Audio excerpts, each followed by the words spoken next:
আসসালামু আলাইকুম। এই যে মুরগি খাবার দেখলে কিরকম করতেছে, এখানে কিন্তু ঠিকই খাবার দেওয়া আছে, যতবার আসি না কেন এরকম পাগল হয়ে যায় বাবা।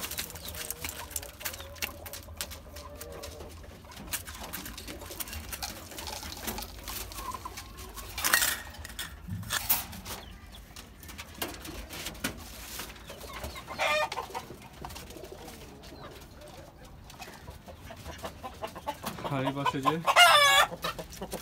ডিম দেওয়ার জন্য বসছে, আমি আসলে উঠাই দিলাম। হ্যালো টাইগার বাবা। তো